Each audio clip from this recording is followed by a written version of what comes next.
गुरु प्यारे साध संगत जी, राधा स्वामी जी। साध संगत जी, इस साखी में ये बताया गया है कि गुरु के मत पर चलने वाला व्यक्ति ही गुरु सिख या शिष्य है। मन मत को पूरी तरह त्याग कर पूर्ण रूप से गुरु मत में आ जाना सिख या शिष्य का परम धर्म है।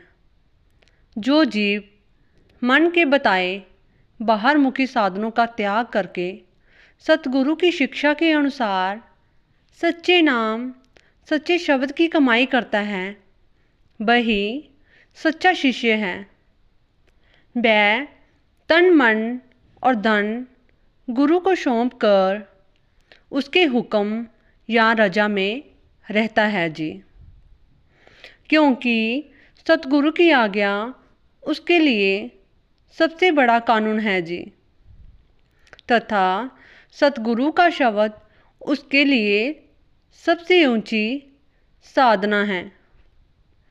वह मन के कहने लगकर विषय विकारों आशा तृष्णा के जाल में नहीं फंसता, बल्कि सतगुरु और अकाल पुरुष के हुक्म में रहता है जी, और शब्द की कमाई करता है और मालिक की भक्ति करता है। ऐसा गुरु सिख ही गुरु की प्रसन्नता प्राप्त करने में सफल होता है जी। तो साध संगत जी, आप सभी से निवेदन है कि आप कमेंट में राधा स्वामी और अपने शहर का नाम ज़रूर लिखें जी, ताकि हमें पता चल सके कि हमारे साथ कहाँ कहाँ से राधा स्वामी संगत जुड़ी हुई है जी। तो साध संगत जी, आप इस साखी को शुरू से अंत तक ज़रूर सुने जी। साध संगत जी, बाई मंच बड़ा अमीर आदमी था, बल्कि अपने गांव का सबसे बड़ा जमींदार था। वह सुल्तान सखी सरवर का उपासक था। एक दिन इत्तेफाक से गुरु अर्जन साहिब के सत्संग में चला गया। उसे सत्संग अच्छा लगा। पिछले कर्म उदय हुए, नाम मांगा।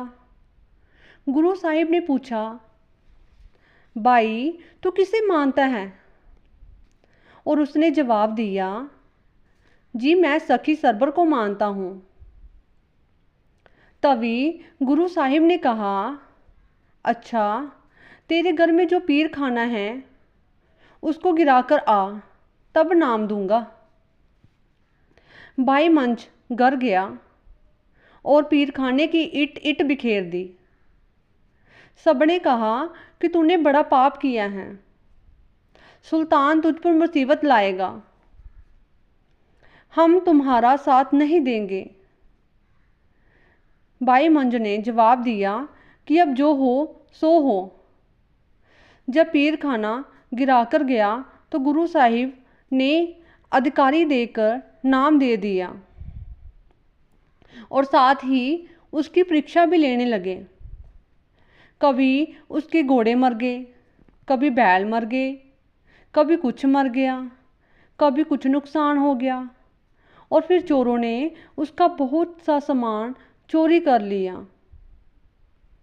लोगों ने कहा, देखा सखी, सरवर का पीर खाना गिराया और उसकी सजा है, अब फिर पीर खाना बना लो।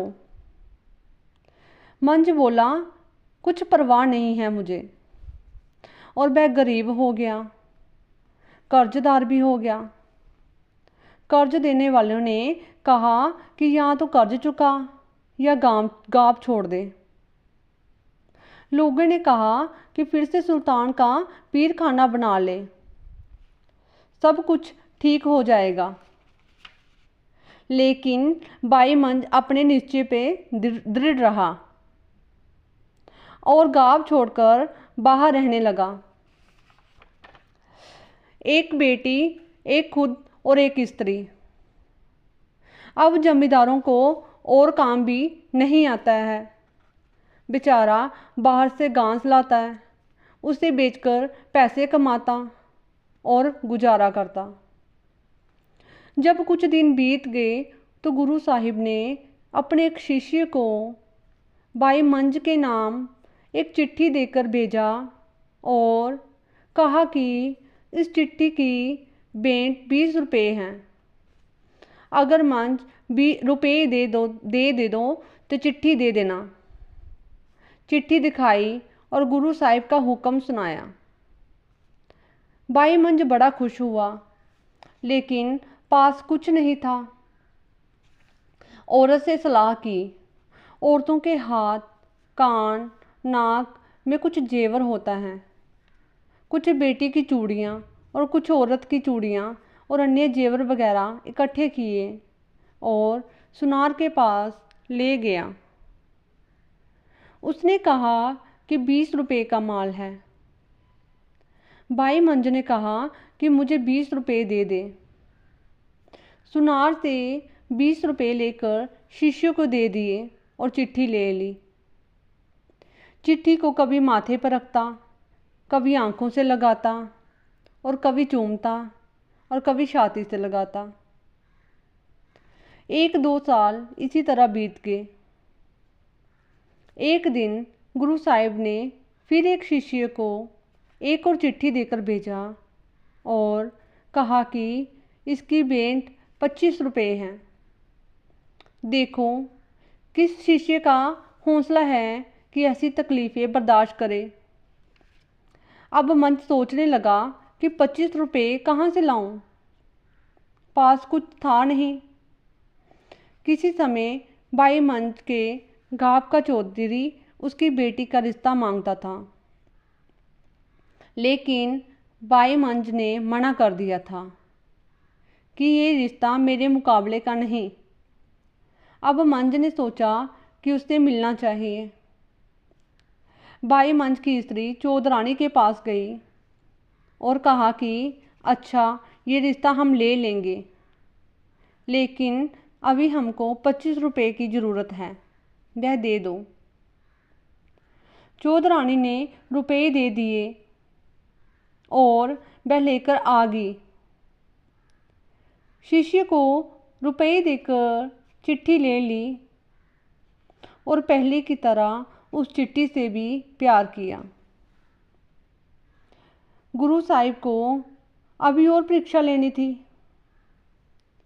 एक शिष्य के हाथ संदेश भेजा कि भाई मंच दरबार में आ जाए।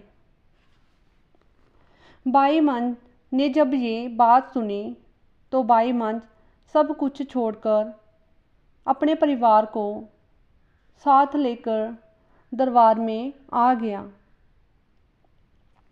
और वह दरबार में लंगर के बर्तन साफ करना, लंगर के लिए लकड़ियाँ लाना उनका रोज का काम हो गया। कुछ दिन के बाद गुरु साहिब ने पूछा, भाई मंच रोटी कहाँ से खाता है? तो इस पर शिष्यों ने कहा कि सारी संगत लंगर से खाती है और भाई मंच भी वहीं से ही खाता है। तब गुरु साहिब ने कहा कि ये तो मजदूरी होगी, सेवा तो ना रही। भाई मंज की स्त्री ने सुना और जाकर पति से कहा कि गुरु साहिब ने ये वचन कहे हैं। तो इस पर मंज ने कहा कि कल से कोई और उपाय करूँगा। अब वह आधी रात को जंगल में जाता और रोज़ लकड़ियाँ काट कर लाता और बाजार में बेचकर उससे गुजारा करता और वह बाकी वक्त और उसका परिवार लंगर में सेवा करता। ये कैसा सख्त इम्तिहान है।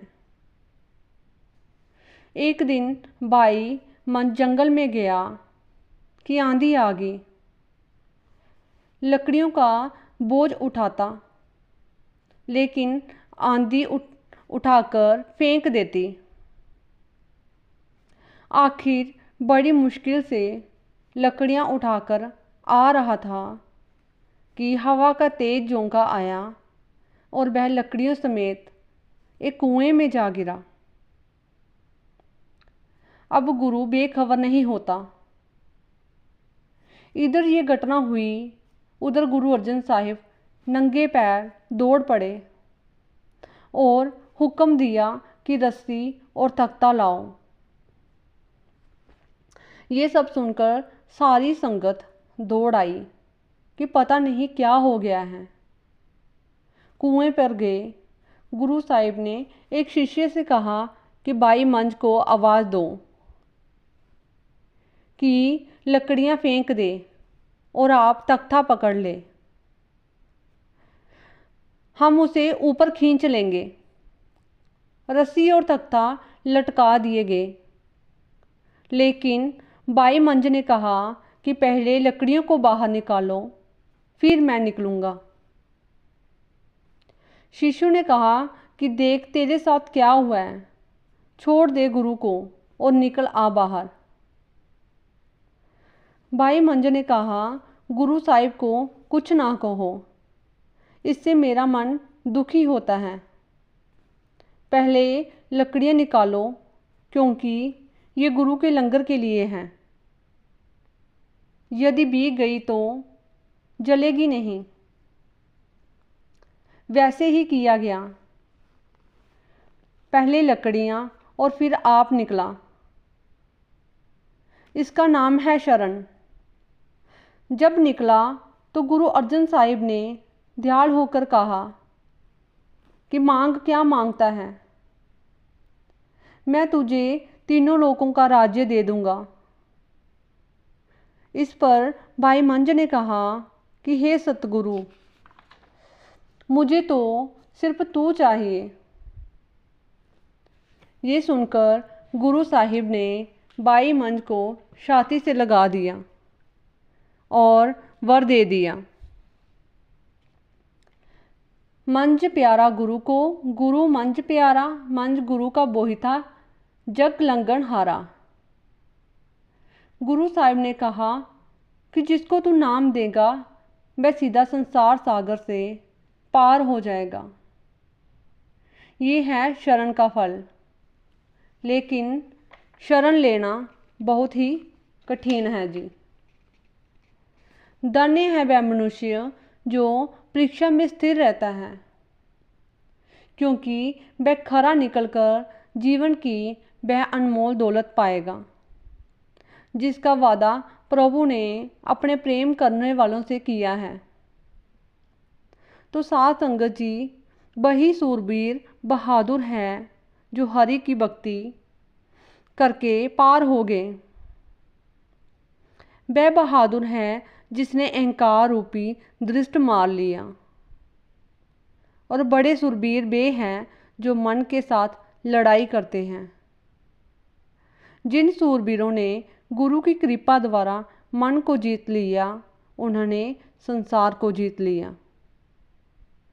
गुरु प्यारे साध संगत जी, अगर आपको मेरी साखी अच्छी लगी हो तो मेरे चैनल को सब्सक्राइब करें और लाइक, कमेंट और शेयर करें और बेल आइकन को दबाना ना भूलें। साध संगत जी, राधा स्वामी जी।